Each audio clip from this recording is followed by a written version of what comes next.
Salut, si je vous dis Bodycam, un jeu qui a beaucoup fait parler de lui de par son réalisme pouvant choquer, on n'est pas dans un simple FPS, on est dans une expérience sensorielle où chaque détail compte. Tout d'abord, j'aimerais pouvoir décrire ce qu'est Bodycam. Bodycam est un jeu de tir à la première personne multijoueur en Early Access, développé par le studio français Reset Studio et composé à l'origine de deux frères âgés de 17 et de 20 ans. Le jeu a été lancé le 7 juin 2024 sur Steam. Il utilise le moteur... Bon, tu sais quoi, tout ça, on s'en bat les couilles, hein. Hop, tout ça, poubelle, hop, casse-toi. Pour commencer à parler du gameplay, au lancement en accès anticipé, Bodycam proposait plusieurs modes. Le mode Deathmatch... Le mode Deathmatch... Voilà.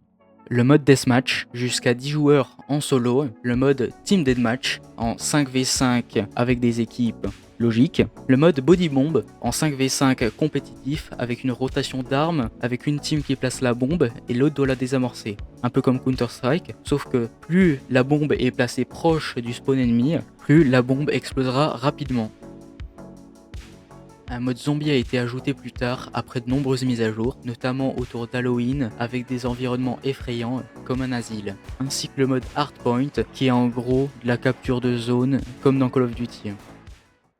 Maintenant, allons parler de l'optimisation du jeu. Selon moi, selon mon PC, le jeu est assez mal optimisé. En graphisme moyen, j'arrive à peine à obtenir les 60 FPS. J'ai des saccades bizarres, des espèces de lag, alors que j'ai une grosse 3070, espèce de gros fils de pute. D'après Wikipédia, le jeu a été un best-seller Steam dès sa sortie, avec environ 800 000 exemplaires vendus en juillet 2024 pour un chiffre d'affaires s'estimant à 20 millions d'euros. Là, je ne sais pas si vous vous rendez compte à quel point 20 millions c'est important et c'est surtout incroyable. Vous vous rendez compte, 20 millions pour une toute nouvelle entreprise, à peine fait ses preuves et qui a à peine 2 ans.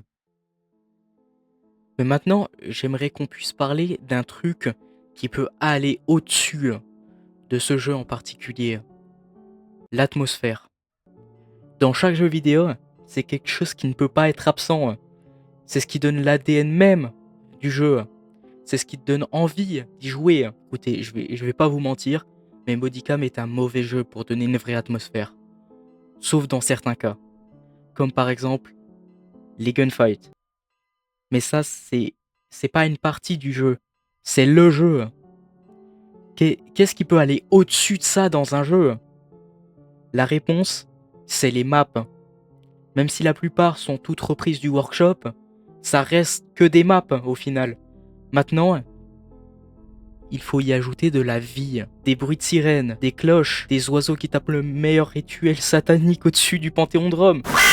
Ça, c'est une réelle atmosphère, tellement réelle qu'on ne se rend même plus compte que durant les fights, elle est présente. Laissez-moi juste, pour cette fin de vidéo, vous mettre un réel exemple d'atmosphère dans ce jeu.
Merci énormément les gars d'avoir regardé cette vidéo jusqu'à la fin. J'espère énormément qu'elle vous a plu. En ce moment, j'ai eu assez du mal au niveau du travail parce que j'avais la flemme tout simplement. Voilà, ça fait 1 à 2 mois que j'ai pas sorti de vidéo. Veuillez m'excuser s'il vous plaît. En tout cas, si cette vidéo vous a plu, abonnez-vous les mecs, likez et n'hésitez pas à commenter sur des prochaines idées de vidéos, des prochains concepts. En tout cas, ça fait plaisir. Salut tout le monde.